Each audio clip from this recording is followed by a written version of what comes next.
Alors ça tombe bien, Anne-Marie Comparigny est notre invitée. Bonsoir madame. Bonsoir. Vous êtes, je rappelle, aussi l'actuelle présidente de la région Rhône-Alpes. Alors, on l'a entendu, on vient de l'entendre, à l'instar de Nicolas Sarkozy qui lui se rase le matin. Est-ce que vous, en vous maquillant, vous pensiez à la présidence de région?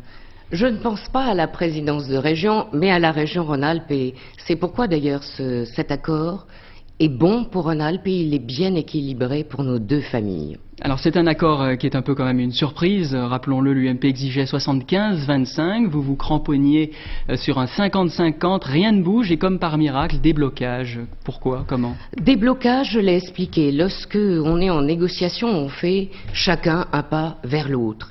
Et pour ce qui me concerne, le pas que j'ai fait s'est appuyé sur plusieurs points forts.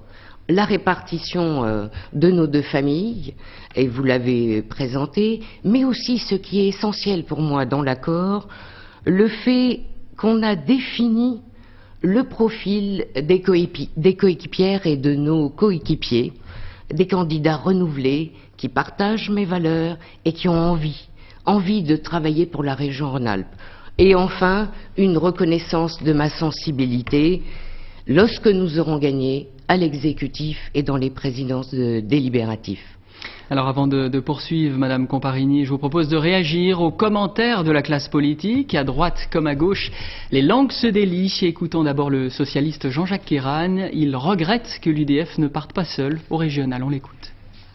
La droite est inquiète. Elle a forcé pour parvenir à cette liste commune où Madame Comparigny a dû céder devant l'UMP. C'est l'UMP qui est majoritaire sur cette liste.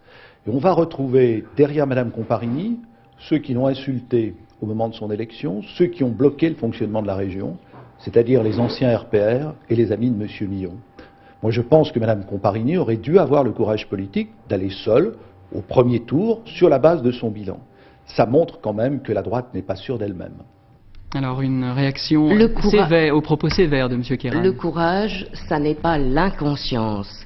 Et dans les éléments qui m'ont guidé pour faire mon pas, il y avait la présence forte du FN en Rhône-Alpes.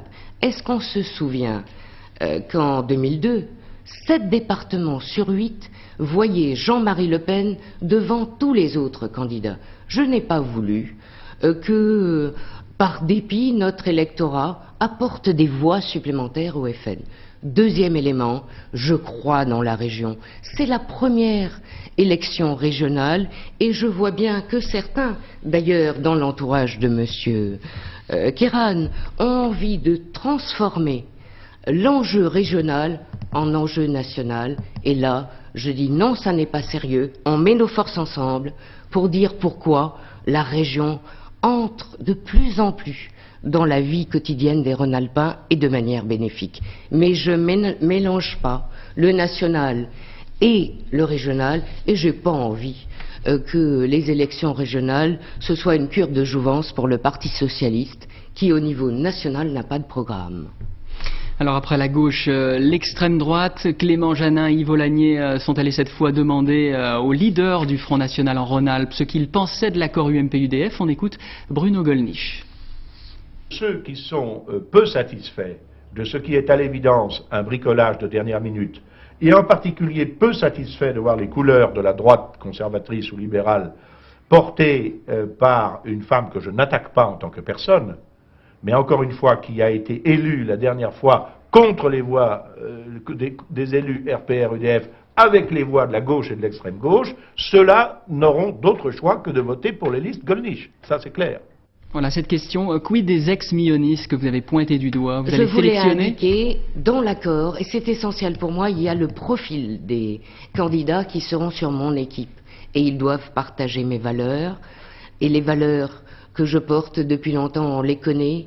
C'est l'initiative individuelle, l'ouverture aux autres, la solidarité et la générosité, bien utiles dans le monde actuel. Merci madame. J'ajoute pour clore ce chapitre une dernière réaction, celle d'Étienne Tête, porte-parole des Verts en Rhône-Alpes. Il s'interroge, je cite, sur la capacité à gouverner d'un groupe où se retrouveront très certainement d'anciens partisans de l'alliance avec le Front National. Fin de citation.